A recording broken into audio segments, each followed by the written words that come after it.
Hi everyone.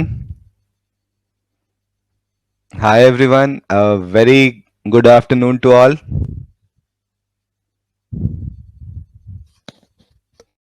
A very good afternoon to all. Am I clearly audible and visible? Okay, that's great. Good evening Chaitanya, Mithilesh, Deepti, Swayam, everyone बेटा. So आज ही आपका test है क्या? Today. Good evening बेटा. Good evening. Good evening पाखी, अभिनव, तरन्नु. Okay, कल था तो how was your test? कैसा हुआ? That's good. Very good. अभी भी एक्टिव है. ओके, तब तो कुछ कमेंट नहीं कर सकते आज, है ना? तो इसके बारे में कमेंट अगले क्लास में ही हो पाएगा फिर. ठीक है फिर. Best of luck for everyone. जो लोग अपीयर कर चुके हो वेरी गुड, और जो नहीं किए हो प्लीज अटेम्प्ट, है ना? प्लीज अपीयर हो, आप लोग करने की कोशिश करो. ठीक है. तो मेरे तरफ से बेस्ट ऑफ लक भी है, और मैं चाहूंगा कि आप सभी अपीयर करो एग्जाम में. ठीक है. तो आज एक बहुत ही प्यारा, बहुत ही इंपॉर्टेंट, बहुत ही छोटा सा चैप्टर हम लोग स्टार्ट करने जा रहे हैं. And name of the chapter is dual nature of matter and radiation. Okay. तो ये चैप्टर, मेरी वीडियो ब्लर है, नो प्रॉब्लम बेटा, जस्ट मैं एक बार रिफ्रेश कर लेता हूँ, है ना?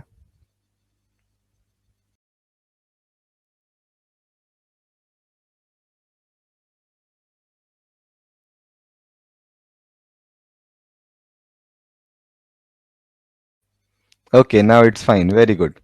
सो देखो, आज मुझे बस दो चीजें पढ़ानी है ना? फर्स्ट मैं आपको बताऊंगा matter wave and of particles, जिसमें हम लोग डी ब्रॉगली की थियरी को पढ़ेंगे. Okay. And the second thing which we will take is photoelectric effect. तो ये दो चीजें हैं बच्चों जो कि हम लोगों को पढ़नी है. I am fine Nidhi. एक तो आई एम फाइन बेटा.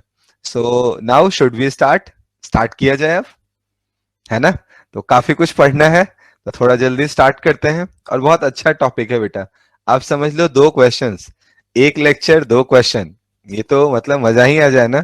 8 मार्क्स आ गए सीधे सीधे. तो एकदम कंसंट्रेशन के साथ पढ़ते हैं. बहुत छोटा सा टॉपिक है, छोटी छोटी चीजें हैं. हाँ, मैंने बताया बेटा, दो क्वेश्चंस आ जाते हैं इससे. एक तो श्योर ही है, इससे दो क्वेश्चंस भी आ जाते हैं. तो वेटेज आप समझ लो कि बाकी जितनी फिजिक्स में चैप्टर्स हैं, में सबसे ज्यादा वेटेज इसका हो गया. इससे ज्यादा रहा ही नहीं किसी का, है ना? हाँ एग्जैक्टली बेटा. तो वही मैंने बताया कि सबसे ज्यादा जो है आपको वेटेज इससे मिल जा रहा है. एक लेक्चर और 4 से 8 मार्क्स, क्या चाहिए और, है ना? चलो फिर तो स्टार्ट करते हैं. I am starting with the first thing which we will study here. सबसे पहले हम लोग स्टार्ट करने जा रहे हैं बेटा फोटॉन से. फोटॉन क्या होता है? Have you heard about photon? क्या होता है फोटॉन? कोई बताना चाहेगा मुझे? हाँ एग्जैक्टली तो बताओ निधि, क्या होता है फोटॉन? फोटॉन को हम लोग सिंपल वर्ड्स में कहना चाहें तो these are energy packets, energy bundles in the form of, हाँ, चार्ज पैकेट. नो बेटा, चार्ज पैकेट नहीं बोलूंगा, एनर्जी पैकेट, एनर्जी बंडल बोलूंगा. In the form of light, है ना? लाइट के फॉर्म में क्या होगा हमारे पास? एनर्जी के पैकेट्स होंगे, एनर्जी के बंडल्स होंगे, है ना? इनको हम लोग फोटॉन्स के नाम से जानेंगे. तो you can write here, photons are basically, क्या लिखेंगे फोटॉन्स के बारे में? फोटॉन क्या है हमारा? एनर्जी पैकेट है और एनर्जी बंडल है in the form of light. तो I am just writing this.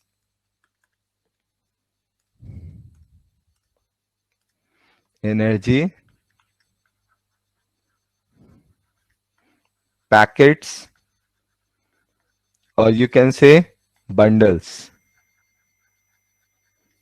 in the form of,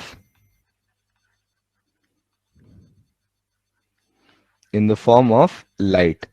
It is called photon. Now come to the next point from here. Good evening beta. Good evening Vanshika. Good evening Soham. Okay. तो सबसे पहले बेटा हम लोग यहाँ पे देख रहे थे फोटॉन के बारे में. फोटॉन क्या है? These are basically energy packets, energy bundles in the form of light. Now come to the second point. If I want to write energy of photon, अगर मैं फोटॉन से जुड़ी हुई एनर्जी की बात करूं, है ना? तो एनर्जी की अगर मैं बात करूं तो आंसर क्या लिखना पड़ेगा मुझे? आई will right energy of photon is E is equal to hc divided by lambda, और you can write h nu. देखो न्यू भी लिखते हैं बहुत लोग बेटा, और साथ में अगर कभी कभी कहीं पे एफ भी दिख दिख जाए तो घबरा मत जाना. एफ न्यू ये दोनों के दोनों एक ही बात को रिप्रेजेंट करने के काम आते हैं. It is nothing but frequency. ये है क्या? फ्रीक्वेंसी है. तो I am just writing all the terms first. इसमें जो भी टर्म्स मैंने यूज किए हैं मैं उन टर्म्स को एक एक करके पहले यहाँ पे नीचे लिख दे रहा हूँ. ठीक है ना? तो first of all I am starting with the first one. This new is frequency. Frequency of light. If I want to write lambda, this lambda is wavelength of light. This one is wavelength of light. Next, अगर मैं यहाँ पे सबसे important quantity जो कि हमारे पास h है, इस h की बात करूं तो h is known as Planck's constant. और सबसे अच्छी बात यह है बेटा कि यहाँ पे ये जो हमने E is equal to h c by lambda या h न्यू लिया है, हियर दिस h इज, ये जो h है हमारा ये प्लैंक्स कांस्टेंट है, और ये जो थियरी दी गई है ये प्लैंक के द्वारा दी गई है ना? That's why I am writing Planck's constant here. Do you know it's value?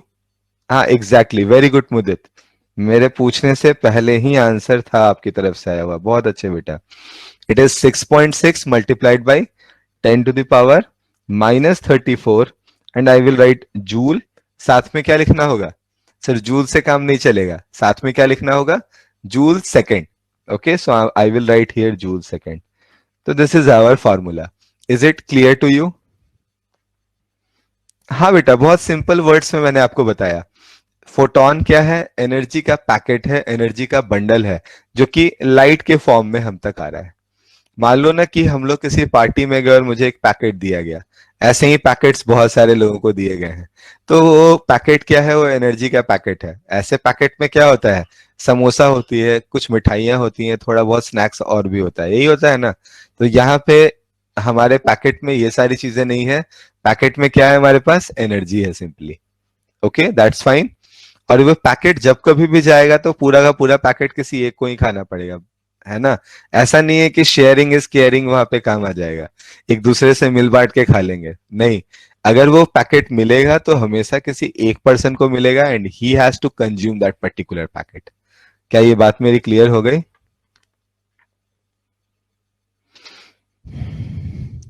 हाँ एग्जैक्टली पाखी, है ना? तो क्या ये मेरी बात क्लियर हुई? चलो, तो मैं अभी आपको एनर्जी ऑफ फोटोन बता रहा था. Energy of photon is h c divided by lambda. That can be written as h multiplied by nu. Here h is Planck's constant. Its value is 6.6 multiplied by 10 to the power -34 joule second. Okay, so now from here I am taking you to the next part. Okay बेटा, मैं यहाँ से आपको आगे लेकर चलता हूँ. This is first board. Exactly बेटा, it is first board, है ना? वैल्यू कैसे आया? नहीं बेटा, ये तो वैल्यू कैसे आया तो अब मैं जी के बारे में पूछो तुमसे, कैपिटल जी, के, एप्सिलॉन नॉट, है ना? तो फिर उसके लिए एक्सपेरिमेंटल चीजों पे जाना पड़ेगा. तो आपको ये रिमेम्बर करके रखना पड़ेगा, ठीक है ना? इसके किस तरह से आया है इसके पीछे जाने की हमें जरूरत नहीं है. ओके, चलो फिर मैं बोल रहा था h is equal to 6.6 multiplied by 10 to the power -34 joule second. Now I am taking you to the next part. देखो, मैं यहीं पे इसको खत्म नहीं कर रहा. अब मैं जो यहां से पॉइंट आपको बताने जा रहा हूं, प्रैक्टिकली हमारे काम ये पॉइंट बहुत ही ज्यादा आने वाला है. तो I am just writing a note point here. और ये नोट पॉइंट क्या है? हमारे पास फॉर्मूला आया है बेटा, E is equal to h c divided by lambda. Okay, here this h c is, है ना? एच सी इज दोनों के दोनों कॉन्स्टेंट्स हैं. मैं चाहूं तो इसकी वैल्यू को यहां पे पुट कर सकता हूं, and after putting it's value I can write, मैं यहां पे लिख सकता हूं इसके बारे में कि this value can be written as 12400. In denominator I will use lambda, but lambda is not now in angstrom. So the energy which will come from here is considered as, its unit is considered as electron volt. Okay, so this EV is nothing but electron volt. और कोई बहुत खतरनाक सा नहीं है ये quantity जिसके बारे में टेंशन ले लेनी है, पता नहीं सर ने क्या लिख दिया है। बहुत छोटी सी क्वांटिटी है बेटा। इलेक्ट्रॉन वोल्ट में ई रिप्रेजेंट करता है चार्ज को, वी रिप्रेजेंट कर रहा है पोटेंशियल को। तो चार्ज को पोटेंशियल से मल्टीप्लाई करते हो तो व्हाट यू विल गेट, आपको क्या मिलता है? आप बताओ मुझे क्या मिलता रहा है आपको अभी तक। अगर हम चार्ज को पोटेंशियल से मल्टीप्लाई करें तो हमेशा हम पाते हैं वहां से work done. So energy, exactly. So we are just writing it as a energy. सो मैं इसको अब दूसरे फॉर्म में अगर लिखना चाहूं, I can easily write this 1 electron volt is, it is nothing but 1.6 into 10 to the power minus 19 joule. तो आप अगर क्वांटिटीज को क्या करो, यहाँ पे जो क्वांटिटी अभी हमने पढ़ी थी उसको अगर आप एसआई यूनिट्स में पुट करो तो आपके पास एक रिजल्ट आएगा। Just just try to change it in the form of electron volt, you will get the same result. मैं यहाँ लिख रहा हूं आपको आपकी आसानी के लिए। जनरली लैम्डा जो है मुझे वो किस फॉर्म में दिया हुआ होता है, या तो नैनोमीटर में दिया जाता है या एंगस्ट्रॉम में दिया जाता है। तो अगर हमारे पास ये जो लैम्डा की वैल्यू है ये एंगस्ट्रॉम में दी हुई हो तो without any worry, without any change, आप सीधे सीधे क्या कर सकते हो, एच सी के जगह पे 12400 पुट करो, लैम्डा को डायरेक्टली डालो, एंगस्ट्रॉम में आंसर लिख दो, सॉरी इलेक्ट्रॉन वोल्ट में आंसर लिख दो, वो आपके काम आ जाएगा। आपको अगर थोड़ा बहुत आपका एटॉमिक स्ट्रक्चर चैप्टर याद हो जो आपने केमिस्ट्री में पढ़ा है, इन दैट केस बेटा मोस्टली हम लोग जो भी आंसर्स लिखते हैं वो इलेक्ट्रॉन वोल्ट में ही लिखते हैं। No audio others, are you getting my audio? Okay that's fine. So मैं आपको बोल रहा था बेटा कि जनरली हम लोग जो आंसर्स पाते हैं वो आंसर्स किस में होता है, इलेक्ट्रॉन वोल्ट में। -13.6 electron volt, -54.4 electron volt, -3.4 electron volt होता है ना हमारा। तो अगर हमारे आंसर्स इलेक्ट्रॉन वोल्ट में होते हैं तो we can use this formula for getting our result. क्या ये मेरी पूरी बातें क्लियर है आपको? Am I clear to everyone? Okay बेटा। Sir 12400 is not written, then lambda will also be. हाँ, फिर आप मीटर में जैसे यूज करते हो आप यूज कर लेना, है ना?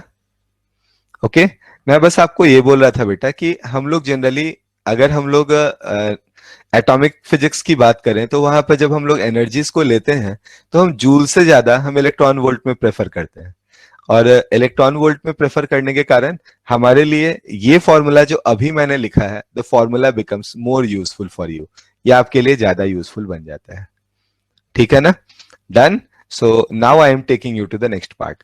मैं यहां से आगे लेकर आता हूं बेटा। यहां से मुझे अगर वेवलेंथ ऑफ फोटोन निकालने की जरूरत पड़ गई तो I will right wavelength of photon is,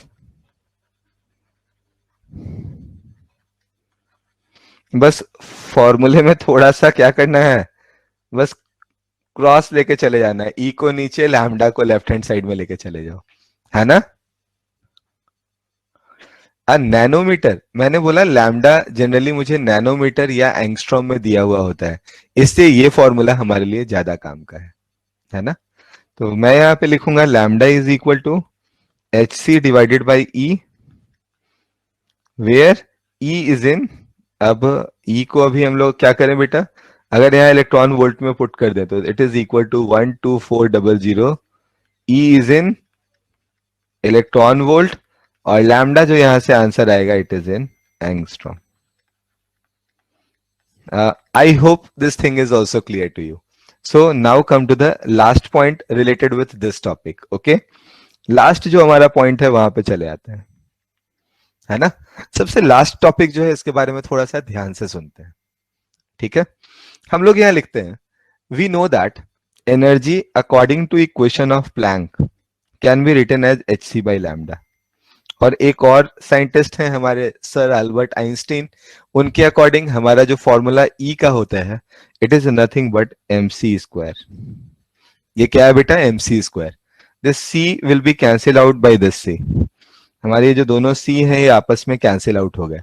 this m multiplied by c can be taken as mass multiplied by velocity, जिसको मैं आराम से मोमेंटम लिख सकता हूं क्या? This one can be written as momentum. So momentum is equal to m multiplied by c, which can be written as h divided by lambda. Are you okay with it? हाँ exactly बेटा, मैं यहाँ पे बस एक point add कर देना चाहूंगा, मैं अगले पेज में इसको लिख दे रहा हूँ बेटा. I am just writing here momentum of or linear momentum of photon. Linear momentum of photon. अगर मैं फोटोन का लीनियर मोमेंटम लिखना चाहूं तो it can be written as lambda and this, oh sorry, मैं इसे लिखना चाहूं तो लिख सकता हूं p. This p is nothing but h divided by lambda. Is it fine? Is it fine? हाँ एग्जैक्टली बेटा, इसको आप यहाँ पे क्या लिख सकते हो, this one is known as de Broglie's equation. हम लोग इसको यहाँ पे डी ब्रॉगली के इक्वेशन के नाम से जान सकते हैं. And I will write here this lambda. Lambda means wavelength of photon, can be written as wavelength of photon. It can be written as h divided by p. Done है? कोई बहुत कुछ खतरनाक सा काम तो किया नहीं है, बहुत सिंपल सी बातें लिखी है हमने. लैम्डा क्या है हमारे पास? Simply h divided by p के बराबर की एक क्वांटिटी है. Done. So I was written this formula for photons. ये मैंने किसके लिए लिखा है बेटा? I had written this formula for photon. ये फॉर्मूला लेकिन अदर जगहों पे भी वैलिड हो सकता है. जैसे किन जगहों पे आप इसको और वैलिड मान सकते हो? According to de Broglie, this formula is not only valid for photons but it can be applicable for, इसको हम अप्लाई कर सकते हैं. किन जगहों पे अप्लाई कर सकते हैं? For charged particles, for uncharged particles and for gaseous molecules. तो charge particles, uncharge particles, gaseous molecules, इन सब के लिए भी ये फॉर्मूला वैलिड होगा, ऐसा डी ब्रॉगली ने बोला. एंड अकॉर्डिंग टू दैट उन्होंने इन सब के लिए wavelength of electron, wavelength of proton, wavelength of neutron, ये सारी चीजें हमें मैथमेटिकली फॉर्मूले के थ्रू निकाल कर बताई. तो I am just taking one by one all of these. मैं उन सबको एक एक करके यहाँ पे लेने जा रहा हूँ बेटा. क्या अभी तक जितनी बातें मैंने बोली क्या वो आपको बिल्कुल ही क्लियर है? कहीं कोई दिक्कत है आपको? Is there any problem? Okay, that's fine. That's fine, beta. So now I am just taking you to the next part. I am just starting to write the de Broglie's wavelength for different type of uncharged particles. After that, I will write it for the charged particles. Wavelength of photon means wavelength. देखो बेटा, अगर मैं photon की बात करूं, photon क्या है? Photon is basically light. Photon है क्या? फोटोन लाइट का पैकेट, लाइट का बंडल है, यही है ना? तो लाइट के साथ, लाइट अगर वेव नेचर को फॉलो करती है तो क्या उसके पास कुछ वेवलेंथ, कुछ फ्रीक्वेंसी होगी? तो we are just talking about wavelength और the frequency of the wave, light wave. Okay, चलो then I am just taking you to the next point. I am writing de Broglie's wavelength. De Broglie's wavelength for uncharged particles. मैं किसके लिए लिखने जा रहा हूं? अनचार्ज particles के लिए लिखने जा रहा हूं. तो अब थोड़ा बहुत देखो बेटा, बस फॉर्मूले में चेंज लेके आना है. अब जैसे ही मैं ये चार्ज और अनचार्ज पार्टिकल्स की बात करूंगा, पार्टिकल मतलब क्या हो गया, अब हम मैटर वेव की बात करने लग गए ना, तो इसीलिए इसको डुअल नेचर आप कह रहे हो. हमने क्या एक तरफ बताया कि ये क्या है, हमारा वेव नेचर को शो कर रहा है, साथ ही साथ एट द सेम टाइम हम क्या बता रहे हैं कि ये मैटर वेव को भी रिप्रेजेंट करने के काम आएगा. तो यही इस पूरे कॉन्सेप्ट की ब्यूटी है, यही इस पूरे कॉन्सेप्ट की खूबसूरती है ना? So now I am taking you to the point where we will read about de Broglie's wavelength of uncharged particles. हाँ एग्जैक्टली बेटा, ज्यादा कुछ पढ़ाया नहीं है अभी, बस फोटॉन्स के बारे में कुछ बता रहा था मैं. सो now I am writing here this formula for this lambda is h divided by p. I can replace this p by m multiplied by v. क्या हम इसको मास इनटू वेलोसिटी लिख सकते हैं? और मास इनटू वेलोसिटी अगर हमारे पास momentum है तो क्या हम इसको एक और फॉर्म 2m इंटू के भी लिख सकते हैं क्या? 2m इंटू के भी हमारे पास फॉर्मूला है क्या? तो I will write this one is nothing but h divided by root under 2m multiplied by K. This Ke is nothing but kinetic energy. Okay, ये हमारे पास काइनेटिक एनर्जी है। तो ये फॉर्मूला है हमारे लिए, काफी काम का फॉर्मूला है, इसको हम लोग ध्यान में रखेंगे। Now I am taking it's one example. मैं इसका यहीं पे एक एग्जाम्पल ले रहा हूं। जैसे मैं इंटरेस्टेड हूं न्यूट्रॉन के लिए निकालने में। मैं किसके लिए निकालने में इंटरेस्टेड हूं? न्यूट्रॉन के लिए। हमारा एक चार्ज पार्टिकल्स के अनचार्ज पार्टिकल कौन सा है बेटा? न्यूट्रॉन। मैं न्यूट्रॉन के लिए अगर इस वैल्यू को कैलकुलेट करना चाहूं तो how I will calculate the value? तो I will write lambda neutron is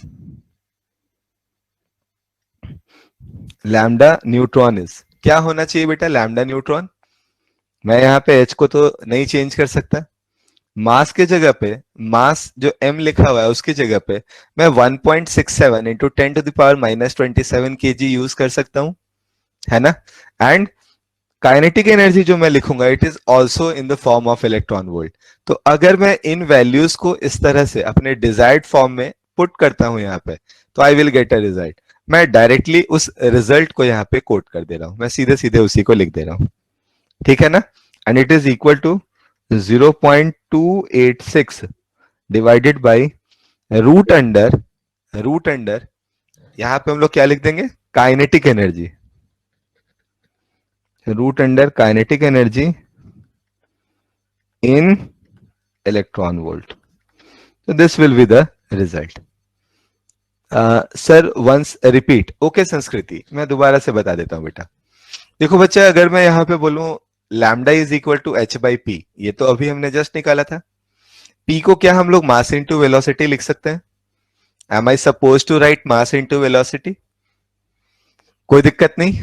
okay okay, सिर्फ न्यूट्रॉन के लिए चाहिए। ओके, दैट्स ओके बेटा। चलो मैं सिर्फ न्यूट्रॉन के लिए बता दे रहा हूं, समझ गया मैं आपके क्वेश्चन को। एच की वैल्यू क्या हम ऑलरेडी जानते हैं? We already know the value of h, we already know the mass of neutron. ये दोनों चीजें हमें पता है। If I put these two values, इन दोनों वैल्यूज को हम पुट कर दें तो हमारे पास ये आंसर आएगा।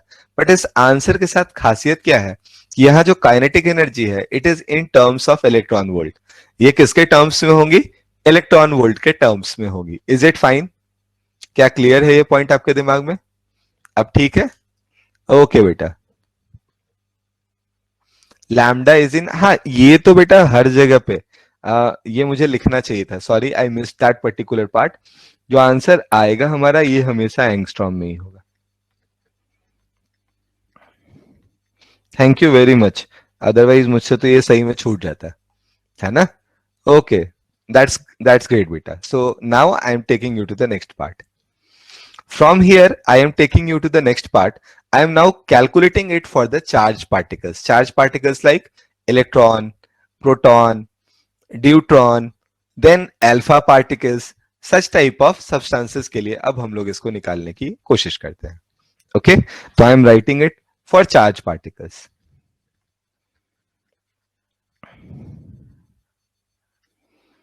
De Broglie's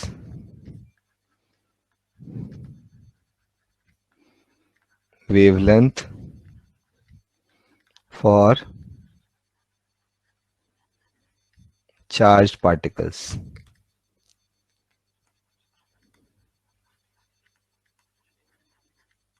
ओके,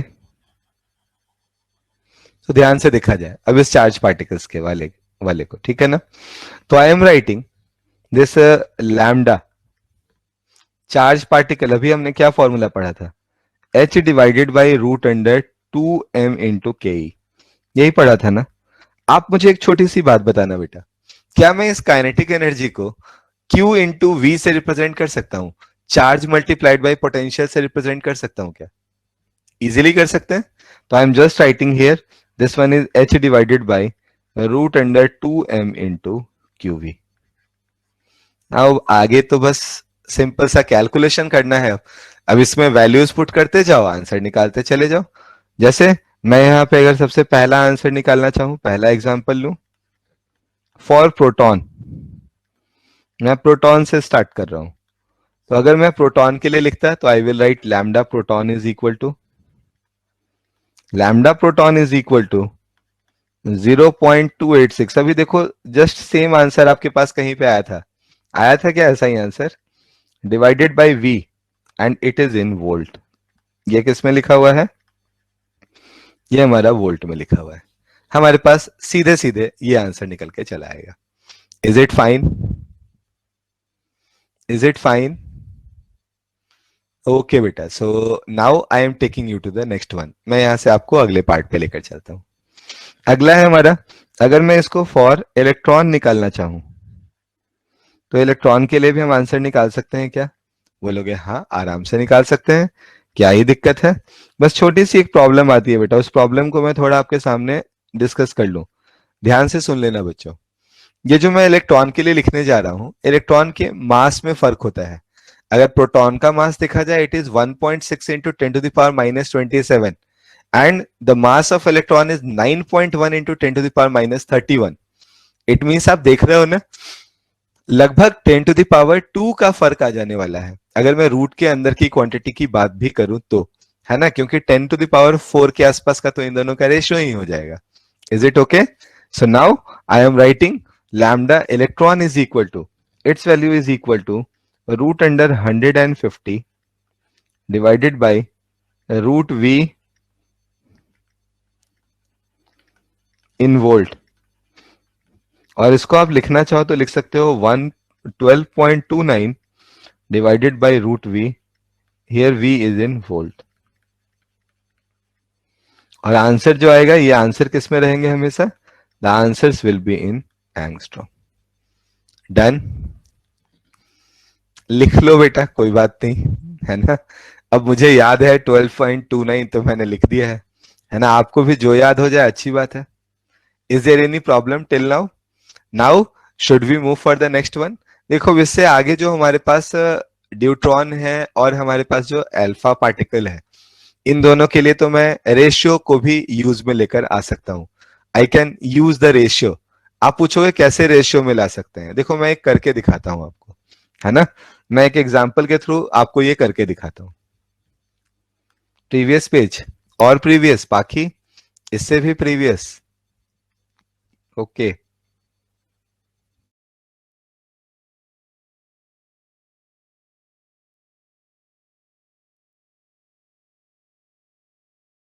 ओके बेटा। So now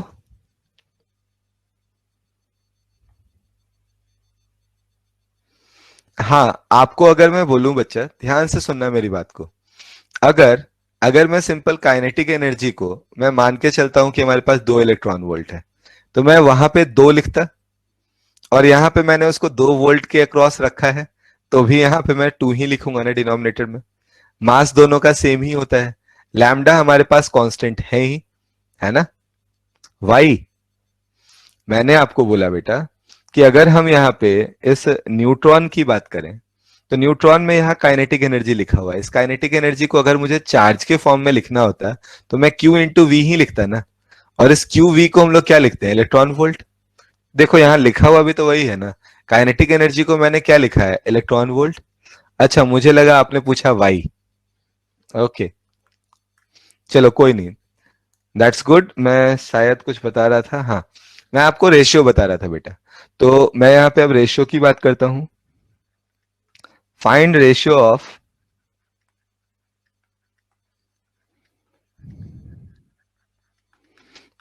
of lambda for proton, deuteron and alpha particle. Okay, थोड़ी सी केमिस्ट्री पढ़नी पड़ जा रही है हमें, है ना। अल्फा पार्टिकल, तो अगर मैं इन तीनों के बारे में बात करूं, ठीक है ना, अगर मैं इन तीनों के रेशियो के बारे में बात करूं, तो मैं कैसे निकाल सकता हूं? ये हमें यहाँ पे सीखना है। तो देखो, बहुत इजी सा काम है। हाँ, एग्जैक्टली प्रिया, इसीलिए वहां काइनेटिक एनर्जी लिखा मैंने, और प्रोटॉन के केस में हमने वोल्ट में काम चलाया है, क्योंकि वहां क्या होगा, आप पोटेंशियल डिफरेंस जनरेट करोगे, चार्ज से मल्टीप्लाई करोगे, ऑटोमेटिकली क्या होगा, इलेक्ट्रॉन वोल्ट में आ जाएगा। चलो, तो अब हम लोग यहाँ आगे आ रहे हैं। आई एम जस्ट एक्सप्लेनिंग कि हम लोग इन तीनों के रेशियोज को कैसे डील कर सकते हैं। तो मैं सबसे पहले तो फॉर्मूला लिखूंगा, lambda is equal to root under 2m into q into v. तो देखो बाकी क्वांटिटीज के साथ तो कोई दिक्कत है ही नहीं, दिक्कत कहाँ है, सिर्फ चार्ज और क्यू में। चार्ज और क्यू मिलता चला गया, चेंज करते जाओ, काम होता चला जाएगा। आप बताओ ड्यूट्रॉन पे चार्ज कितना लिखोगे आप? यहाँ पे जैसे मुझे अगर मास को 1 लिख दिया मैंने, अगर मैंने यहाँ पे मान लो चार्ज को भी 1 लिख दिया, तो आप बताओ ड्यूट्रॉन में मैं मास और चार्ज क्या लिखूंगा? Charge is 1 and its mass is equal to 2। In the case of alpha particle, charge is basically equal to 2 and its mass is equal to 4। क्या अगर हम जिस रेशियो में पहले प्रोटॉन के लिए लिखे हैं उसी रेशियो में इसको भी इस तरह से कन्वर्ट कर सकते हैं क्या? So if I want to write lambda proton, lambda deuteron and lambda alpha particle, then what should I write? मुझे क्या लिखना चाहिए? अगर मैं पहले के लिए इसको 1 मान के चलता हूं, है ना, तो दूसरे केस में आपने क्या किया? मास के जगह पे बस 2 से मल्टीप्लाई कर दिया है, यही किया है ना। It means it will be equal to 1/√2। और अगर मैं थर्ड केस की बात करूं तो इस बार आपने क्या किया है? आपने 2 और 4 इन दोनों से मल्टीप्लाई कर दिया है, तो it will be automatically become 1/2√2। क्या यही आंसर आने वाला है बच्चों? तो यहां पे अभी आपने आंसर क्या निकाल के बताया था मुझे? 0.286 divided by √v in angstrom. ये ऑटोमेटिकली क्या हो जाएगा? 2.8 को 1.4 से डिवाइड कर दोगे। हम लोग जानते हैं √2 की वैल्यू 1.414 होती है। मैं 1.4 से डिवाइड करूंगा, it will be automatically 0.202 divided by √v angstrom. और यहां उसको 2 से और डिवाइड करना है, इसको भी हाफ कर देना होगा, तो answer is 0.101 divided by √v angstrom. ये हमारे पास थर्ड आंसर हो गया। Is it fine with everyone? तो मुझे कभी रेशियो की जरूरत पड़ी, आई can easily convert it in the form of ratio और नॉट? क्या बहुत मुश्किल है इसको कन्वर्ट करना, किसी भी तरीके से कन्वर्ट करना? am I, I am not getting any answer from your side. Is it fine? Is it okay or not? नहीं समझ आया? ओके बेटा, मैंने बोला हम लोग यहाँ पे सबके मास और चार्ज को जानते हैं, तो मुझे अगर दो क्वांटिटीज का रेशियो लेना होगा, आहार वृत्तिक को समझ नहीं आया था बेटा, तो अगर मुझे इन दोनों का रेशियो लेना होगा तो रेशियो लेने के लिए मैं क्या करूंगा? सिंपल, पाखी ध्यान से देखना बेटा, मैं लिखता lambda p divided by lambda deuteron, यही लिखता ना। मैं अगर क्वांटिटीज को पुट करूंगा तो ये बन जाएगा mass of deuteron, charge of deuteron divided by mass of proton into charge of deuteron, यही होगा ना। Mass of proton into charge of proton, यही होगा ना। आप यहाँ पे मास तो सेम लिए हुए हो, चार्ज तो सेम लिए हुए हो, चार्ज वाली क्वांटिटी कैंसिल होनी है, मास वाला बचेगा रेशियो, तो क्या ऊपर में √2 मुझे दिखाई देगा? और √2 दिखने का मतलब क्या है? Lambda d is equal to lambda p divided by √2। देखो वही तो लिखा था यहाँ पे 1/√2। मैं यही काम अगर अल्फा पार्टिकल के लिए करूं तो वहां पे ये 2 है, ये 4 है, 2 into 4 is 8। So in denominator we will get 2√2, additional 2√2 मुझे बाहर मिलेगा, है ना। इसलिए मैंने यहाँ पे देखो 2√2 बाहर में निकाल दिया। एंड सिमिलरली अगर मैं वैल्यूज को लिखना चाहूं तो 0.286 को 1.414 से डिवाइड करो, यू विल गेट 0.202, और उसको 2√2 से डिवाइड करो, यू विल गेट 0.101। तो ये वैल्यूज हैं जो कि आप याद रखना चाहो याद रख लो, सॉल्व करके निकालना चाहो सॉल्व करके निकाल लो, है ना। Is it fine? ओके बेटा, so now I am taking you to the next part, that is for gaseous molecules, last one in this series. I am writing de Broglie wavelength, de Broglie's wavelength for gaseous molecules। थोड़ा सा class 11th का physics आपको लगाना होगा। Have you heard about energy of one molecule? एक molecule की energy के बारे में पढ़ा है आपने? Having 1 degree of freedom, exactly, it is half KBT. याद आ रहा है क्या? It is half kBt. Half multiplied by Boltzmann's constant multiplied by temperature. पढ़ा है क्या हमने? Yes exactly, in kinetic theory of gases we had already studied that कि अगर हमारे पास एक मॉलिक्यूल है, उसका एक ओरिएंटेशन अगर सिर्फ हम कंसीडर कर रहे हैं, तो उसकी जो एनर्जी होगी it is equal to half kBT, है ना? बेटा अभी मैंने जस्ट आपसे पूछ, है ना, अभी जस्ट जो मैंने यहाँ पे पॉइंट लिखा बेटा, मैंने आपको बताया कि डी ब्रॉगलीज वेवलेंथ अगर मुझे लिखना हो किसी गैसियस मॉलिक्यूल के लिए, डी ब्रॉगली वेवलेंथ किसके लिए लिखना हो? किसी गैसियस मॉलिक्यूल के लिए, तो उस गैसियस मॉलिक्यूल की एनर्जी की नीड हमें पड़ेगी। तो क्या हम किसी गैसियस मॉलिक्यूल की एनर्जी निकालना जानते हैं? तो हमने काइनेटिक थ्योरी ऑफ गैसेस में पढ़ा है, it is nothing but half of KBT. अगर हम लोग जनरली सिर्फ सिंगल मॉलिक्यूल की बात कर रहे हैं, जो कि हमारे पास मोनो एटॉमिक है, डायटॉमिक की बात नहीं कर रहे, तो आंसर इज 3/2 केबीटी। यही होता है ना? तो मैं यहाँ पे एक सिंगल मॉलिक्यूल की एनर्जी को निकालना चाह रहा हूं अगर, तो I will write its kinetic energy can be written as 3/2 kBT. Okay, ये क्या है हमारा? Kinetic energy of one molecule.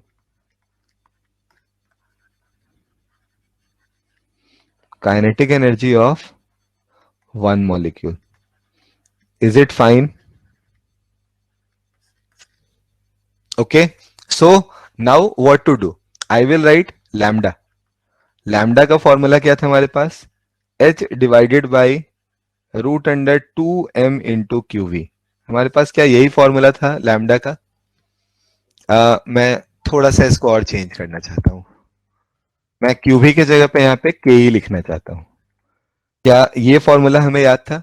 Now I am putting the value of kinetic energy here, it will be equal to 3/2 multiplied by kb into t.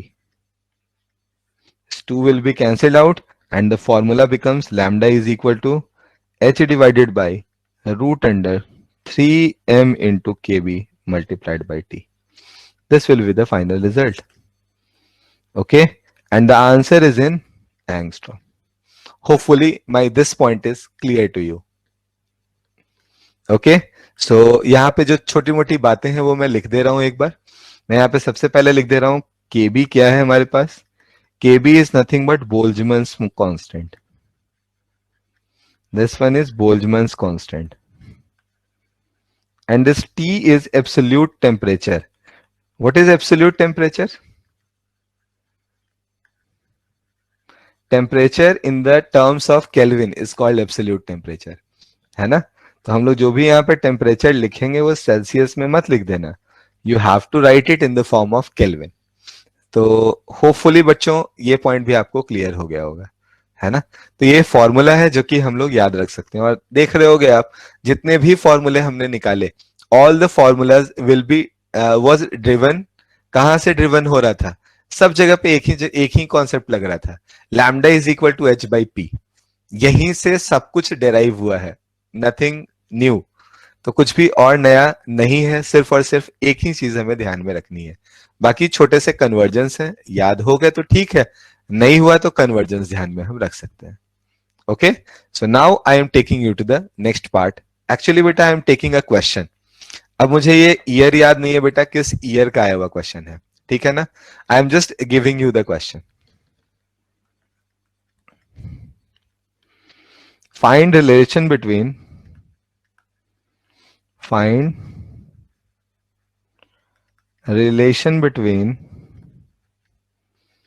lambda photon and lambda electron if energy is same for the two cases। इन दोनों के लिए क्या है? Energy हमारा same है। Choices are lambda e is proportional to lambda p square, second one lambda p is proportional to lambda e square, third one lambda p is proportional to lambda e, and fourth one, none of these. So please do the calculation and after that beta let me know the answer. मुझे उसके बाद answer निकाल के बताओ थोड़ा जल्दी, है ना? We have to read so many things, so little bit quickly.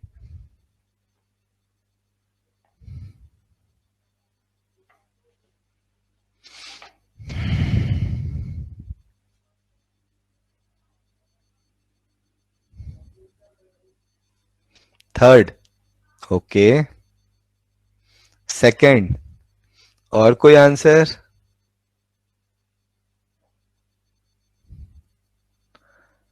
Mahak and Prerit के हिसाब से second. Okay, is there any other answer?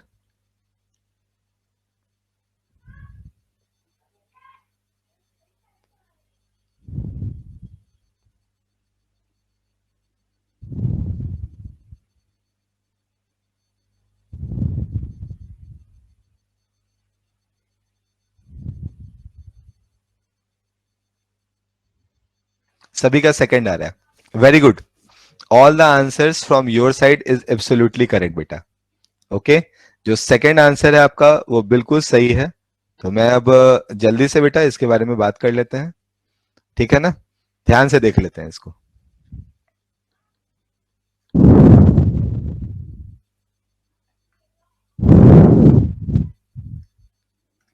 तो first of all I am writing here. सबसे पहले मैं यहाँ पे लिख रहा हूं बेटा, ध्यान से देखा जाए. अगर मैं लैम्डा फोटोन की बात करूं तो I will write this one is nothing but h c divided by e. So you can write lambda p is proportional to 1/e. क्या आप अग्री करते हो everyone? Now I am writing lambda e. This lambda e is h divided by root under 2m into e. क्या यही था हमारे पास? So if I want to write lambda e is proportional to, I will write this time 1 by root under e. So आप अगर e के फॉर्म में लिखना चाहते हो, you have to take lambda e square is proportional to 1 by e. Now just compare 1 and 2. After comparing 1 and 2, you can write lambda p is proportional to lambda e square. So the answer is second one. हाँ exactly बेटा, ज्यादातर बच्चों ने ऐसे ही किया था. पता है, जब वो पेपर ऊपर दे के आ गए थे ना, तो जब मैंने इसको पढ़ा, पढ़ने के बाद मैंने एक्सप्लेन किया उनको, वो मैच करा रहे थे आंसर्स. तो उन्होंने मुझसे पूछा, सर इसका आंसर कैसे आप लोग जो है सर ये सेकंड वाला दे रहे हो, है ना? तो मैंने बोला क्वेश्चन पढ़ो बेटा, वो फोटोन लिखा हुआ था. सबका यही एक्सप्रेशन था, वो हो ये तो फोटोन था क्या, हमने तो प्रोटॉन समझ के कर दिया, है ना? तो सिमिलरली बेटा बहुत सारे बच्चे गलत किए थे, है ना? तो होता है ऐसा. इसीलिए हम लोग को इन्हीं चीजों को थोड़ा सा क्या करना है, ध्यान से समझना है. Is it fine? चलो फिर आगे बढ़ते हैं. फिर यहां से छोटी छोटी गलतियां ऐसे ही बचा लेंगे हम लोग. चलो फिर तो नेक्स्ट पॉइंट पे आते हैं बेटा. अभी तक मैंने आपको क्या पढ़ाया? आज मैंने अभी आपको पढ़ाया सिर्फ और सिर्फ डी ब्रॉगली के बारे में. Now I am taking you to the next part in which we will study about Hertz experiment. Hertz नाम के एक साइंटिस्ट हैं, उनके एक्सपेरिमेंट को पढ़ेंगे और इनके एक्सपेरिमेंट से हम लोग फोटो इलेक्ट्रिक इफेक्ट को एक्सप्लेन करने की कोशिश करेंगे. तो just give a heading here, right photo electric effect. पहले थोड़ा बहुत ऐसे ही आपको समझाता हूं मैं. थोड़ा बहुत फोटो इलेक्ट्रिक इफेक्ट के बारे में पहले ऐसे ही समझते हैं, फिर उस एक्सपेरिमेंट की तरफ आएंगे, है ना? थोड़ा सा पहले ऐसे ही समझते हैं फोटो इलेक्ट्रिक इफेक्ट को. देखो, फोटो प्लस इलेक्ट्रिक, हम लोग लाइट से क्या कर रहे हैं, इलेक्ट्रिक इफेक्ट्स प्रोड्यूस कर रहे हैं, इसलिए इसको हम लोग क्या कह रहे हैं, फोटो इलेक्ट्रिक इफेक्ट का नाम दे रहे हैं. बहुत बार, सेवरल बार मैं आपसे इस बारे में चर्चा कर चुका हूं, इस बारे में बोल चुका हूं कि let us assume we have a surface. मान लो कि हमारे पास एक सरफेस है कुछ इस तरह का, हॉरिजॉन्टल सरफेस है. हाँ एग्जैक्टली बेटा, बिल्कुल सही आपका पॉइंट है ये, है ना? तो हमारे पास मान लो ये मेटल सरफेस है. तो मेटल सरफेस के साथ होता क्या है कि बहुत सारे हमारे पास फ्री इलेक्ट्रॉन्स होते हैं जो कि इसके ऊपर घूम रहे होते हैं. अब फ्री इलेक्ट्रॉन वर्ड आपके लिए तो नया नहीं है ना. These are basically free electrons. Free electrons आराम से क्या कर रहे हैं, इस पे घूम घाम रहे हैं, आराम से फ्रीली घूम रहे हैं. Now you had send some light rays. हम यहाँ पे कुछ फोटॉन्स को भेजे. ये फोटोन अगर किसी एक इलेक्ट्रॉन से आकर टकरा गया, मान लो यहाँ पे भी एक फ्री इलेक्ट्रॉन था, ये इससे टकरा गया और इसने इस इलेक्ट्रॉन को, जितने से ये इलेक्ट्रॉन इससे बाउंडेड था, इलेक्ट्रॉन्स क्यों इस सरफेस के ऊपर ही है, क्यों इससे दूर नहीं चला गया है? Because it has some negative energy, कुछ नेगेटिव पोटेंशियल एनर्जी है जिससे ये इसके साथ बाउंडेड है. अगर आप इसको उतनी ही एनर्जी प्रोवाइड कर देते हो तो it can easily come out from the surface, बाहर निकल जाएगा. और जो इलेक्ट्रॉन्स यहां से बाहर निकलेंगे, these electrons will be known as photo electron. इन इलेक्ट्रॉन्स को हम लोग क्या नाम देंगे? फोटो इलेक्ट्रॉन का नाम देंगे. और वो फेनोमेनन, जिस फेनोमेनन के कारण हमारे ये लूजली बाउंडेड इलेक्ट्रॉन्स फोटॉन्स के इंसिडेंस के बाद इस सरफेस से बाहर निकल जाते हैं, उस फेनोमेनन को हम लोग फोटो इलेक्ट्रिक इफेक्ट के नाम से जानेंगे. ओके, तो I am writing what is photoelectric effect. After incidence of sufficient, or you can say that beta suitable energy photons over the electron, some of the electron will leave the surface of metal. Okay, these electrons are known as photoelectron, and the phenomenon which is basically used to explain this concept is known as photoelectric effect. Is it fine? तो हमने क्या किया, हमने यहां से कुछ photons भेजे, उन फोटॉन्स को ले जाकर इलेक्ट्रॉन्स के ऊपर डाल दिया, इलेक्ट्रॉन के पास सफिशिएंट एनर्जी आई, उस सफिशिएंट एनर्जी के साथ वो बाहर की ओर निकल गया. इस इलेक्ट्रॉन को हम लोग फोटो इलेक्ट्रॉन के नाम से जानते हैं. Is it fine to everyone? Clear है क्या आपको? ओके, दैट्स फाइन बेटा. So now I am writing the equation related with it. मैं इसके साथ जुड़े हुए इक्वेशन को अब आपसे शेयर कर रहा हूं, ठीक है ना? आई एम राइटिंग हियर कि मान लो हमारे पास जो फोटोन आया था उसकी फ्रीक्वेंसी न्यू के इक्वल थी. जब वो इस सरफेस पे आकर गिरा तो इसने उसको कुछ सफिशिएंट एनर्जी, जिसके साथ वो बाउंडेड था, वो एनर्जी प्रोवाइड की होगी, प्लस जो भी एडिशनल एनर्जी होगी उस एडिशनल एनर्जी के साथ ही ये यहां से बाहर निकल गया होगा, है ना? तो मैं यहां लिखूंगा this h nu is energy of photon.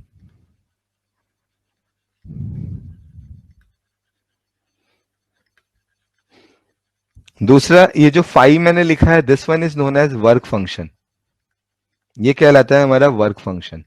Work function वो एनर्जी है जिस एनर्जी से हमारा इलेक्ट्रॉन इस सरफेस के साथ बाउंडेड था. And this K is nothing but kinetic energy acquired by the photoelectron. Kinetic energy of photoelectron. अब होता क्या है, मैं एक बार फिर से दोबारा से एक्सप्लेन कर रहा हूं, एकदम ध्यान देके सुनना, एक बार में दिमाग में चला जाएगा. हाँ, अभी बेटा ये सारी चीजें लेकर आऊंगा मैं, threshold energy, threshold wavelength, threshold frequency, all these things will be explained one by one. So just wait for few minutes. First of all, I am writing H nu is equal to phi plus kinetic energy. Meaning क्या है? मान लो कि ये मेरा surface है, जिस surface पे इलेक्ट्रॉन्स आराम से लूजली बाउंडेड जो है वो मूव कर रहे थे.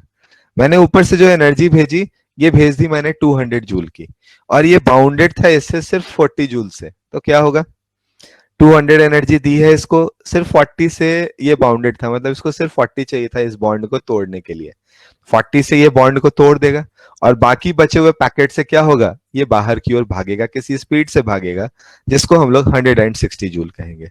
तो ये जो 160 है, इट इज काइनेटिक एनर्जी. ये जो 40 है, इट इज वर्क फंक्शन जिससे ये बाउंडेड है उसके साथ, है ना? और this h nu is energy of the photon. Hopefully मेरी बात आपको क्लियरली दिमाग में जा रही होगी. Okay, done.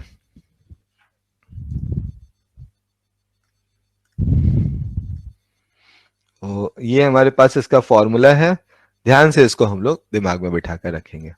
Now I am writing the same formula in some other terms. मैं इसको kinetic energy of photo electron, okay okay, मैंने फोटोन लिख दिया है, जस्ट अ मिनट बेटा, कभी कभार हो जाता है.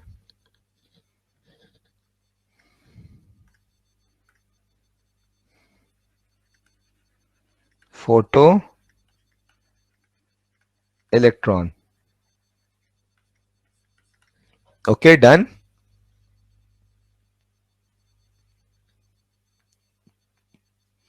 एग्जैक्टली बेटा। और देखो सबसे खास बात, आपको मैंने अभी क्या बोला, है ना, अभी मैंने आपको, अभी सबसे अच्छी बात मैंने आपको क्या बताई बेटा, मैंने आपको यहाँ पे एक बहुत ही प्यारी सी बात बताई कि अगर मैं 200 जूल एनर्जी भी दे रहा हूं और ये बाउंडेड है सिर्फ 40 से, तो भी एक ही इलेक्ट्रॉन निकाल के ले जाएगा। ऐसा नहीं है कि 5 के बराबर एनर्जी थी तो 5 को निकाल के लेके चला गया, 5 में मिल बांट के जो है दे दी एनर्जी को और सबको लेके चला गया, ऐसा नहीं है। एक फोटोन हमेशा एक ही इलेक्ट्रॉन को एनर्जी देगा और उसी को निकालने के लिए सफिशिएंट रहेगा। ये क्या हो गया? ओके, तो ये बात हमें हमेशा अपने दिमाग में बिठाकर रखनी है। ये क्या हो गया? अभी मैंने जितनी चीजें लिखी थी ये गायब कैसे हो गया?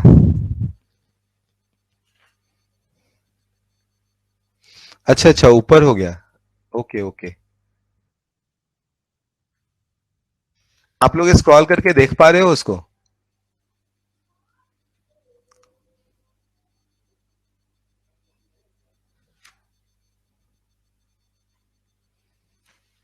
Okay okay, that's fine. तो मुझे कुछ नहीं दिख रहा और मैं स्क्रॉल भी नहीं कर पा रहा, है ना। तो ये स्क्रॉल वाला जो है ना, ये स्क्रॉल वाली परेशानी है ना।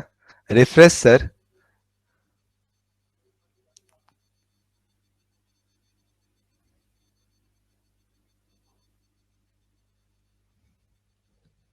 ओके, तो बच्चों मैं आपसे ये बात कर रहा था, आई वॉज जस्ट, मैं ऐसा करता हूँ बोर्ड चेंज कर दे रहा हूँ, लेकिन है ना, आई am just changing my board. तो बेटा आप में से अभी कुछ बच्चों का कुछ क्वेश्चंस आया है, उन क्वेश्चंस को पहले मैं बताऊं।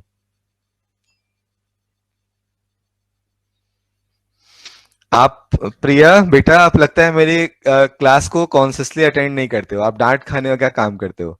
फ्री इलेक्ट्रॉन्स के बारे में मैंने 2 बार आपसे डिस्कस किया है, याद है वो शैतान बच्चा जिसको जिसको क्लास से बाहर निकाल दिया गया है, बट वो इतना मजबूर है कि क्लास से बाहर तो चला गया है बट स्कूल से बाहर नहीं जा सकता, है ना। याद आया या नहीं आया? याद आया? हाँ, ठीक है। चलो फिर तो मैं यहाँ पे मैं आगे की बात करता हूँ अब, ठीक है। हाँ, मैंने करंट इलेक्ट्रिसिटी में भी पढ़ाया है, तो शैतान बच्चे को याद रखोगे तो काम हो जाएगा। तो मैं यहाँ से आगे की बात कर रहा हूँ, I am just talking to, मैं अगले अगले पॉइंट को यहाँ पे डिस्कस करने जा रहा हूँ बेटा। Now I am explaining threshold energy and threshold wavelength. Threshold wavelength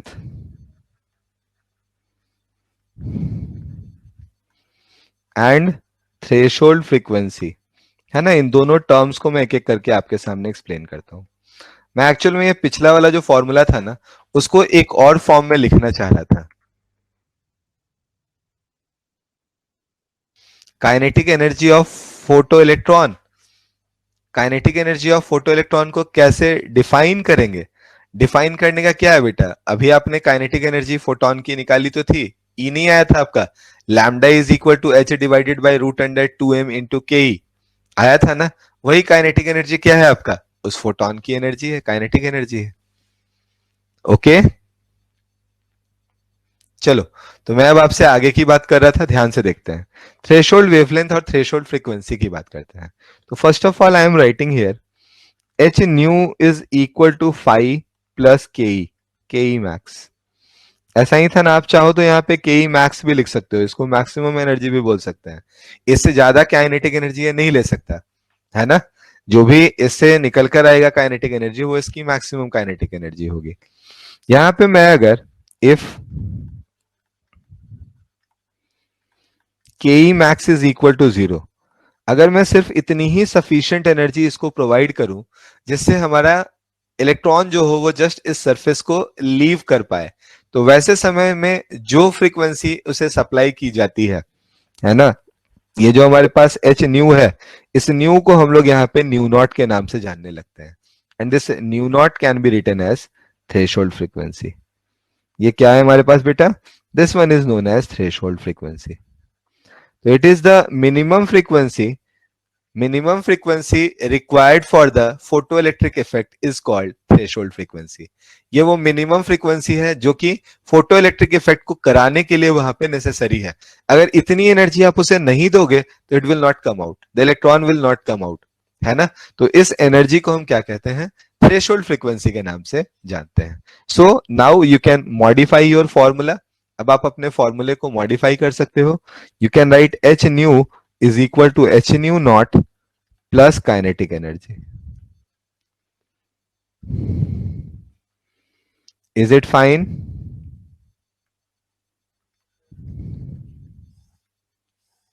everyone, is it fine? K E sir, कोई साइन नहीं है बेटा, मैक्सिमम लिखने के लिए मैंने लिख दिया है बस, और कोई साइन नहीं है वो।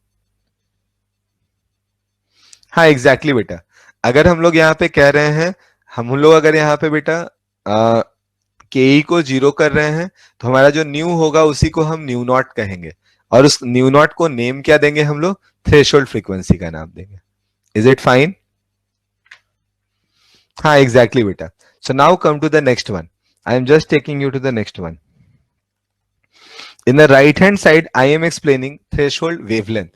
This time I will write hc by lambda is equal to phi plus ke max. है ना, ये क्या है हमारे पास, ke max है। Now come to the next point. If ke max is equal to 0 this time, अगर इसको हम लोग 0 मान लेते हैं तो क्या होगा, मैं बोलूंगा if this ke max is 0, you can write hc by lambda naught is equal to phi, and this lambda naught is called threshold wavelength. इसी को हम लोग किस नाम से जानेंगे, थ्रेशोल्ड वेवलेंथ के नाम से जानेंगे। और ये जो थ्रेशोल्ड वेवलेंथ है, अगर मैं इसकी बात करूं तो it is the maximum value of lambda. ये लैम्डा की वो मैक्सिमम वैल्यू है जिसके लिए हमारे यहाँ से फोटॉन्स बाहर निकल रहे हैं। अगर मैं उससे छोटा वेवलेंथ रखूंगा तब तो फोटॉन्स निकलेंगे, बट अगर मैं उससे वेवलेंथ की वैल्यू को और बढ़ा दूं, then there will be no any photo electron which will come out. तो ये हमारी लैम्डा की वो मैक्सिमम वैल्यू है जिसके लिए यहाँ पे हम लोग फोटॉन्स को बाहर निकाल सकते हैं। तो I will write here hc divided by lambda naught, hc divided by lambda is equal to hc divided by lambda naught plus ke max. तो this will be the next formula. ये हमारे पास बेटा अगला फॉर्मूला हो गया हमारा। Hopefully बच्चा सभी को क्लियर हो गया होगा ये। सर मैक्सिमम और minimum, new not is maximum, new not is minimum required frequency. ये मिनिमम रिक्वायर्ड फ्रीक्वेंसी है जिसके लिए हमारे फोटॉन्स जो है वो इलेक्ट्रॉन को बाहर निकाल लेंगे। दूसरा, ये जो लैम्डा नॉट है ये हमारे पास मैक्सिमम वेवलेंथ है जिसके लिए इलेक्ट्रॉन को हम बाहर निकाल पा रहे हैं। ठीक है ना, इससे आप ज्यादा बढ़ाओगे, अगर उससे ज्यादा इंक्रीज करोगे तो हमारे तो हमारे इलेक्ट्रॉन्स बाहर नहीं आ पाएंगे। डन? डन है। देखो ये वर्ड थ्रेशोल्ड वर्ड जो होता है ना, अब मैक्सिमम और मिनिमम का तो मैं बोलना अच्छा मुझे लगेगा नहीं। थ्रेशोल्ड का मतलब होता है घर का जो चौखट है ना, हम उस चौखट की बात करें, उसी को थ्रेशोल्ड कहते हैं, है ना। उस थ्रेशोल्ड के बाहर मतलब घर के बाहर, उस थ्रेशोल्ड के अंदर मतलब घर के अंदर, है ना। वैसे ही यहां भी है, अगर मैं फ्रीक्वेंसी को उस पर्टिकुलर फ्रीक्वेंसी से कम कर दूंगा तो हमारा इलेक्ट्रॉन बाहर नहीं निकलेगा, लेकिन फ्रीक्वेंसी को अगर उस पर्टिकुलर फ्रीक्वेंसी से ज्यादा रखूंगा या उसके बराबर रखूंगा तो इलेक्ट्रॉन्स हमारे बाहर निकल जाएंगे। ऐसे ही लैम्डा की वैल्यू को अगर हम लोग उस लैम्डा की वैल्यू से बड़ा कर देंगे तो हमारा इलेक्ट्रॉन बाहर नहीं निकलेगा। अगर लैम्डा को उससे छोटा रखते हैं तो आराम से हमारा इलेक्ट्रॉन बाहर निकल रहा है। Is it fine? Work function energy हो गई बेटा। It is energy due to which free electrons are bounded with the surface of metal. ये हमारी वो मिनिमम एनर्जी है, हमारी वो एनर्जी है जिस एनर्जी से हमारा इलेक्ट्रॉन हमारे मेटल सरफेस के साथ बाउंडेड है। Is it fine? Okay, that's great. आपका क्वेश्चन? हाँ बेटा, कम जितनी भी हो क्या फर्क पड़ता है, काइनेटिक एनर्जी बढ़ती चली जाएगी, है ना। चलो फिर तो यहां से आगे की ओर लेकर चलता हूं मैं। I am just taking you to the next part, that is its experiment part. अब हम इसके एक्सपेरिमेंट पार्ट की तरफ आपको लेकर आते हैं। तो I am writing here Hertz and Lenard's observation.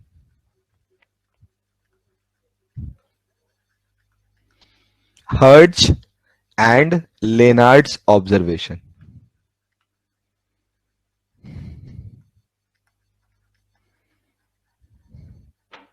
देखो ये जो ऑब्जर्वेशंस मैं यहाँ पे लिखने जा रहा हूं, it is completely based on an experiment, है ना।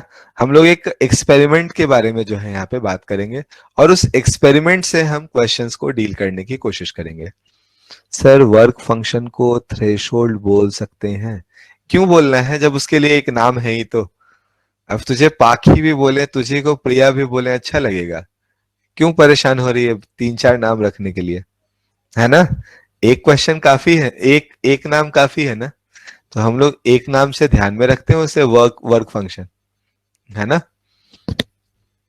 चलो फिर, तो मैं बोल रहा हूं यहाँ पे हर्ट्ज एंड लेनार्ड्स ऑब्जर्वेशन। हम लोग यहाँ पे हर्ट्ज और लेनार्ड के एक्सपेरिमेंट के बारे में बात करते हैं, उनके ऑब्जर्वेशंस के बारे में बात करते हैं, है ना। तो सबसे पहले मैं यहाँ पे इसके एक्सपेरिमेंटल सेटअप को बना रहा हूँ। ध्यान से इसके एक्सपेरिमेंटल सेटअप को देखिएगा, ठीक है ना। एक्सपेरिमेंटल सेटअप है क्या? हमारे पास सिंपल सा एक ट्यूब गिवन है। वी हैव अ ट्यूब, तो इस तरह का एक ट्यूब मुझे दिया गया है ना। इस ट्यूब में क्या है, हमारे पास दो प्लेट्स लगी हुई हैं। एक प्लेट हमने इस साइड लगाया है, एक प्लेट को दूसरे साइड में हमने अटैच किया है। And these plates are connected with some external source. कुछ एक्सटर्नल सोर्सेस के साथ ये लगे हुए हैं, है ना। These are connected with some external sources.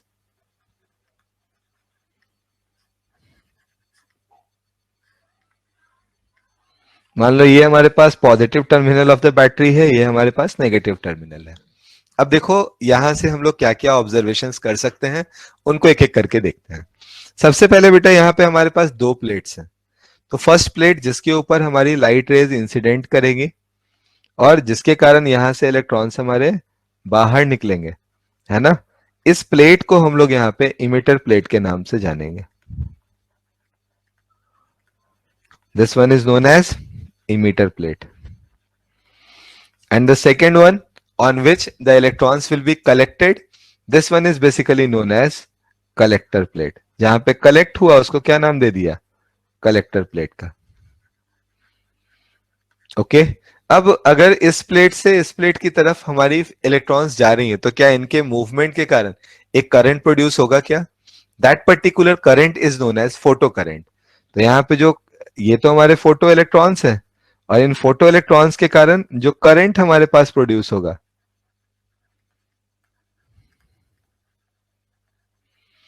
इनको हम लोग यहाँ पे फोटो करंट के नाम से जानेंगे। These are known as photo current. So now I am taking you to the next part. हाँ बेटा, वो तो इलेक्ट्रॉन के मूवमेंट के अपोजिट डायरेक्शन में हमेशा करंट होता है ना। अब देखो यहां से जो पॉइंट्स हैं हमारे लिए इंपॉर्टेंट, इनको बहुत ही आराम से एक एक करके समझते चलते हैं। यहां सबसे पहले फर्स्ट टर्म से मैं स्टार्ट कर रहा हूं। जो एक्सपेरिमेंटल सेटअप हमने बनाया है, ये एक्सपेरिमेंटल सेटअप है क्या, इसको बहुत ही आम भाषा में आपको समझा रहा हूं, बहुत ही आराम से, है ना। मान लो बेटा कि हमारे पास जो ये प्लेट है, इस प्लेट का वर्क फंक्शन 10 इलेक्ट्रॉन वोल्ट के बराबर है, and you are supplying some energy of 11 electron volt. आप यहाँ पे क्या कर रहे हो, 11 इलेक्ट्रॉन वोल्ट की एनर्जी आप सप्लाई कर रहे हो, है ना। तो होगा क्या, हमारे जो फोटो इलेक्ट्रॉन्स हैं यहाँ पे वो बाहर निकलेंगे और बाहर निकल के सामने वाली प्लेट की तरफ जाने लगेंगे। लेकिन प्रॉब्लम क्या होगा, प्रॉब्लम क्या होगा कि ऐसा हो सकता है कि आपस में इलेक्ट्रॉन टकरा जाएं, या इलेक्ट्रॉन्स जो हो वो कुछ एनर्जी को लॉस्ट कर दें और यहीं पे आसपास में ही ट्यूब में ही रह जाएं, सामने वाले प्लेट तक पहुंच ही ना पाए। पॉसिबिलिटी बनती है ना ऐसी। मान लो कि यहाँ पे आपने 10 फोटो इलेक्ट्रॉन्स भेजे, 10 फोटॉन्स भेजे थे, उन्होंने 10 फोटो इलेक्ट्रॉन्स तो निकाल दिए, बट सामने वाले प्लेट तक बस 3-4 ही पहुंच पाया, बाकी पहुंच नहीं पाया, है ना। तो इस बात को इंश्योर करने के लिए कि इस प्लेट से निकलने वाले जितने भी इलेक्ट्रॉन्स हैं वो सारे के सारे हमारे कलेक्टर प्लेट के ऊपर चले जाएं, है ना। हमारे इमिटर प्लेट से निकलने वाले सारे इलेक्ट्रॉन्स हमारे कलेक्टर प्लेट के ऊपर चले जाएं। हम लोग क्या करते हैं, उसको एक पॉजिटिव टर्मिनल ऑफ बैटरी से जोड़ देते हैं। अब पॉजिटिव टर्मिनल ऑफ बैटरी से जोड़ दिया तो वो तो पॉजिटिव प्लेट हो गया, इलेक्ट्रॉन्स को अट्रैक्ट करने लगेगा क्या? तो जब इलेक्ट्रॉन्स को अट्रैक्ट करने लगेगा तो सारे के सारे इलेक्ट्रॉन्स आराम से क्या होंगे, हमारे कलेक्टर प्लेट के ऊपर चले जाएंगे। और अगर सारे इलेक्ट्रॉन्स हमारे कलेक्टर प्लेट पे चले गए तो ऐसे करंट को हम लोग यहाँ पे सैचुरेशन करंट का नाम देंगे। क्या नाम देंगे इसको हम लोग? सैचुरेशन करंट के नाम से जानेंगे। तो I am writing a term here, saturation current.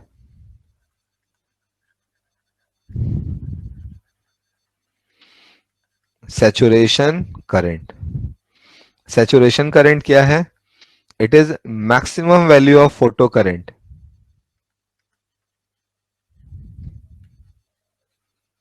Maximum value of photo current. और यू कैन से, और मैं क्या लिख सकता हूं, if all the emitted electrons will reach at collector plate, then the value of current,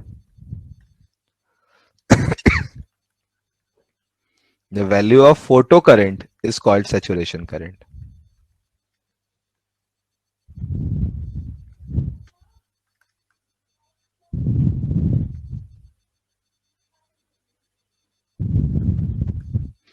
Done बच्चों? Is this point is clear to you or not? Please let me know. Collector plate पर क्यों नहीं जाएगा?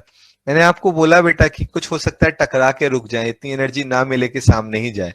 उसको मन किया कि मतलब मैं यहां से निकला हूं तो मैं सामने ही जाऊं, सामने वाली दीवार पे ही जाऊं, क्या ये नेसेसरी है?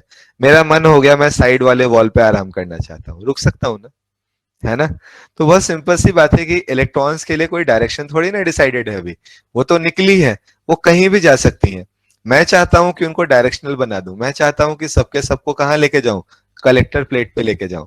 उसके लिए मैंने वहां पे पॉजिटिव पोटेंशियल के साथ उसको जोड़ दिया है, जिससे वो सारे इलेक्ट्रॉन्स को अपने ऊपर लेके चला जाए, है ना?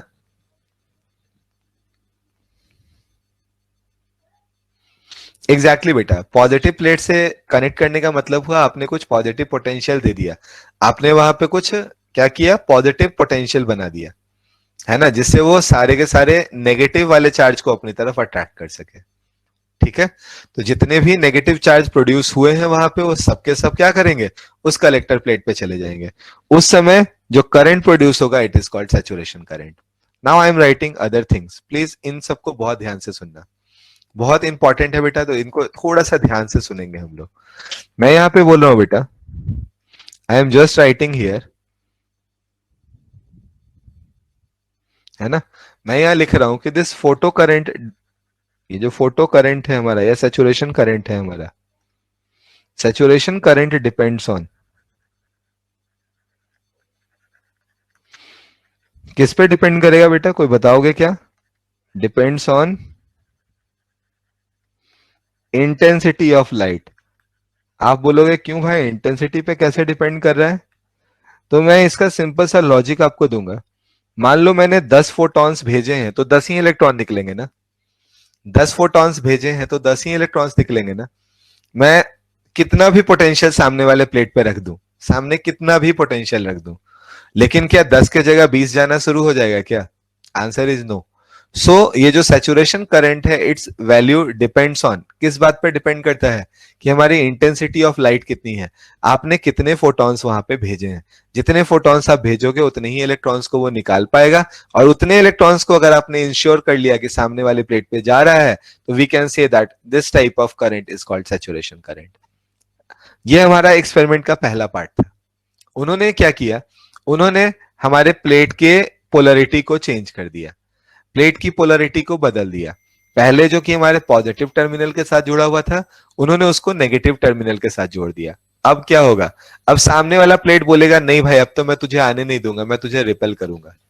तो हमारी वो पोटेंशियल की वैल्यू जिसपे हमारे इमिटर प्लेट से निकलने वाले एक भी इलेक्ट्रॉन को हमारे कलेक्टर प्लेट पे नहीं पहुंचने देते, उस पोटेंशियल को हम लोग यहाँ पे स्टॉपिंग पोटेंशियल के नाम से जानेंगे। तो यहाँ जो दूसरा टर्म हमारा आएगा दैट इज स्टॉपिंग पोटेंशियल। और इसका कॉन्सेप्ट कहां से आया? हम बोलेंगे कि हमारे इमिटर प्लेट से निकलने वाला कोई भी फोटो इलेक्ट्रॉन हमारे सामने के कलेक्टर प्लेट पे ना पहुंच पाए, इसके लिए कलेक्टर प्लेट की पोटेंशियल को जो भी हम वैल्यू के साथ जोड़ते हैं, उसे हम लोग यहाँ पे स्टॉपिंग पोटेंशियल के नाम से जानते हैं।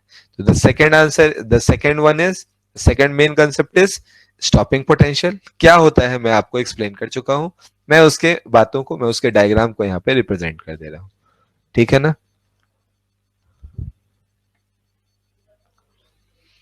बेटा वो तो एक पाथ पे अब फॉलो होंगे। अब सामने सोच लो कि एक चुंबक लगा है, तो लोहे को मैं छोड़ूंगा तो वो जाएगा चुंबक की तरफ ही।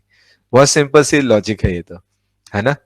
अब सोच के देखो, अगर यहाँ पे कोई भी एक चुंबक सामने में लगा रखा है हमने, आयरन के जितनी भी फीलिंग्स होंगी यहाँ, वो आपस में टकराएं, जैसे जाएं, जो करके जाएं, लेकिन जानी उनको कहाँ है? तो सामने ही जानी है, स्ट्रेट लाइन पाथ पे ही जानी है ना। ओके, चलो फिर। तो देखो, कभी कभी कोई कोई एग्जाम्पल जो मैं लेता हूँ वो आपको समझाने के लिए लेता हूँ, है ना, कि वो चीजें आपके दिमाग में जाएं। अब ऐसा मत समझ लेना कि सर ने बोल दिया तो यहाँ पे अब हम कहाँ, चुंबक कहाँ लगा हुआ था सर, अब ये मत पूछने लग जाना। मैं ये एग्जाम्पल्स इसलिए लेता हूँ कि आपको इस बात की अंडरस्टैंडिंग क्लियर हो जाए। इसका किसी तरह से मैग्नेट से कुछ लेना देना है नहीं एक्चुअली, है ना।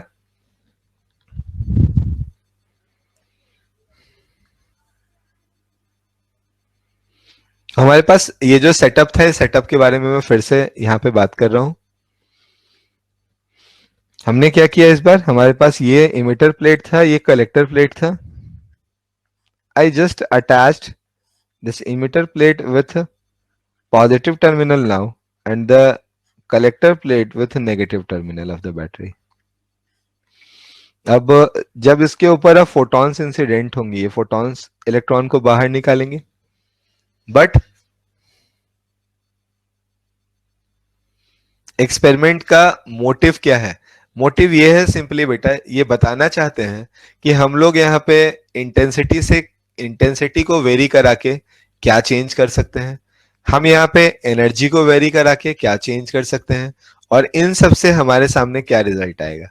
तो इस एक्सपेरिमेंट का इतना सा ही मीनिंग था कि अगर मैं किसी सरफेस के ऊपर जो फोटॉन्स को इंसिडेंट कराता हूं, उस फोटॉन का नंबर बदलने से, उन फोटॉन की एनर्जी बदलने से क्या क्या बदलाव, क्या क्या चेंजेस हम एक्सपेक्ट कर सकते हैं।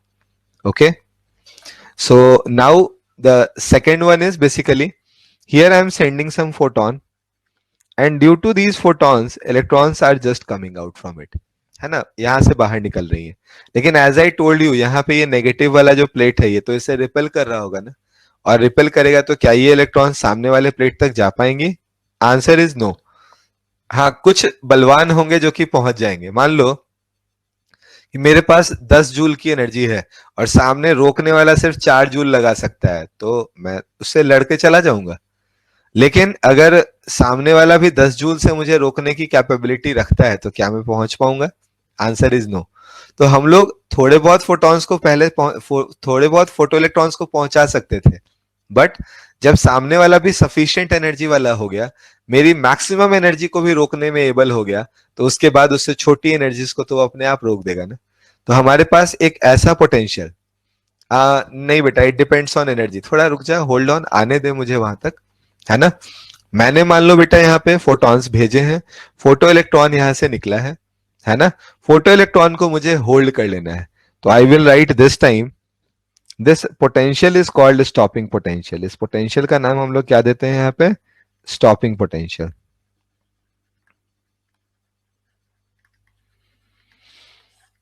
ठीक है, अभी स्टॉपिंग पोटेंशियल क्या है? Potential at which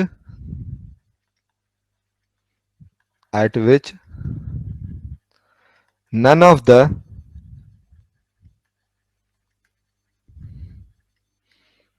emitted electron, photoelectron, will reach at collector plate,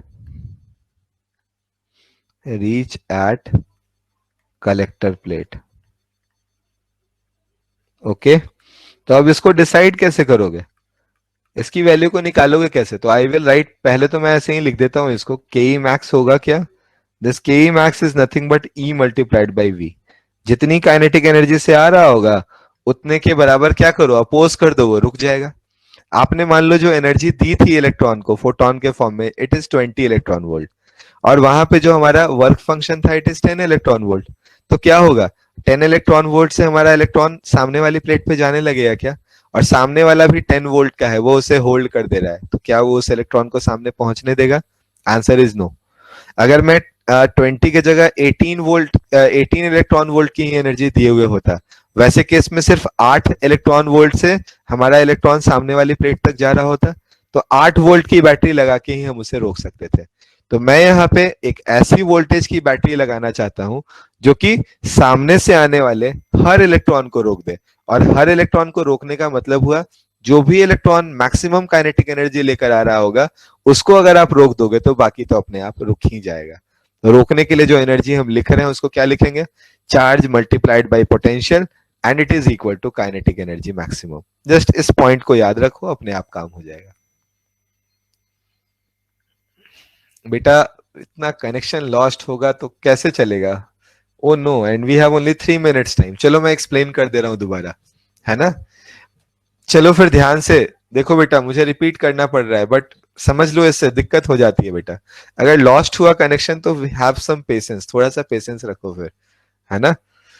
मैंने बोला कि हमारे पास मान लो कि 4 फोटॉन्स थी, एक के पास 18, एक के पास 16, एक के पास 20, एक के पास 14 इलेक्ट्रॉन वोल्ट की एनर्जी थी। अब मेरे पास जो यहाँ पे थ्रेशोल्ड एनर्जी है वो हमारे पास, जो सॉरी, जो हमारे पास वर्क फंक्शन है वो हमारे पास 10 इलेक्ट्रॉन वोल्ट है। तो काइनेटिक एनर्जी हमारे पास कितनी होगी? यहाँ 10 होगी, यहाँ 8 होगी, यहाँ 6 होगी, यहाँ 4 होगी। मैंने सामने 6 वोल्ट की बैटरी लगाई, उसने यहाँ तक को तो रोक दिया, इन दोनों को नहीं रोक पाए। मैं सबको रोकना चाहता हूं तो क्या करूंगा मैं 10 वोल्ट की बैटरी लगा दूंगा। अब 10 वोल्ट की बैटरी लगाऊंगा तो कोई नहीं आ पाएगा। ये जो यहाँ पे पोटेंशियल निकल कर आया, इसको हम लोग, इस पोटेंशियल को हम लोग यहाँ पे स्टॉपिंग पोटेंशियल के नाम से जानते हैं। इसे क्या नाम देते हैं हम लोग? स्टॉपिंग पोटेंशियल का नाम देते हैं। और अब आप समझ सकते हो, अगर कोई मुझसे पूछे कि ये स्टॉपिंग पोटेंशियल डिपेंड किस पे करता है, तो इट डिपेंड्स ऑन, ये किस पे डिपेंड करेगा हमारा? एनर्जी ऑफ द फोटोन पे। It depends on energy of the photon. ये हम लोग अब सिंपल वे में लिख सकते हैं, इसको इंटेंसिटी से कोई लेना देना नहीं है। कितने फोटॉन्स आ रहे थे उससे हमको मैटर नहीं है, हमको मतलब किस चीज से है? एनर्जी से है। तो I will right stopping potential depends on, it depends on energy of the photon. Hopefully ये पॉइंट भी आपके दिमाग में क्लियरिटी के साथ आ गया है। सो अब मैं जैसे ही इस ईवी को यूज करके अपने फॉर्मूले को लिखूंगा, I will write h nu is equal to h nu not plus e multiplied by V, where V is stopping potential. तो आज तो मैं ग्राफ व्राफ तो आपको नहीं दिखा पाया, अगली क्लास में देखेंगे फिर। तो इन ग्राफ्स के साथ हम लोग नेक्स्ट क्लास को देखेंगे, नेक्स्ट क्लास में इसके ऊपर क्वेश्चंस भी करेंगे। थ्योरेटिकली बेटा ऑलमोस्ट चीजें आपकी ओवर हो चुकी हैं, बस एक दो और एक्सपेरिमेंट्स हैं जो कि मुझे आपको बताने हैं। अदरवाइज थ्योरेटिकली ये आपका लास्ट पॉइंट था जो कि हमें समझना है। इसके बाद अब ग्राफ्स निकल कर आती हैं, इन ग्राफ्स को हम लोग बेटा यहाँ पे एक एक करके एक्सप्लेन करेंगे। 5-6 तरह का ग्राफ पूछा जाता है, तो वो सब करेंगे और कुछ 8-10 क्वेश्चंस करेंगे। तो in next lecture we will do the questions, we will complete the theory, and after that if we will get some time we will start the new chapter. फिर हम लोग नया चैप्टर स्टार्ट कर लेंगे। Okay हाँ बेटा, last अगली class में ये चैप्टर पूरी तरह से कंप्लीट हो जाएगा। आज ही अगर 15-20 मिनट टाइम होता तो खत्म ही हो जाता, है ना? ठीक है, होपफुली मेरे पॉइंट्स आपको क्लियर हो गए हैं। तो अब समय हो चुका है आपका। आज समझ में आया, मजे से सब कुछ आया, दिमाग में गया, कहीं पे कुछ समझने में कोई दिक्कत? Okay that's great, that's fine, okay मस्त। फिर अगली क्लास में ग्राफ्स करना है, छोड़ना नहीं है, क्लास अटेंड करना है ना? ओके बेटा। आपका अगला एआईटीएस कब है? अगला एआईटीएस कब है?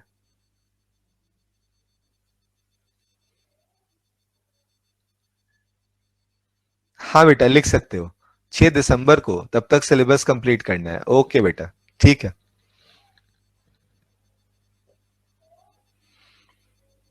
हाँ बेटा लिख सकते हैं, अभी तो इतनी बार लिख के दिखाया है, जो यहाँ पे अभी 10 इलेक्ट्रॉन वोल्ट 8 है, ये सब काइनेटिक एनर्जी ही तो है ना, ये फोटो इलेक्ट्रॉन्स के काइनेटिक एनर्जी ही तो है।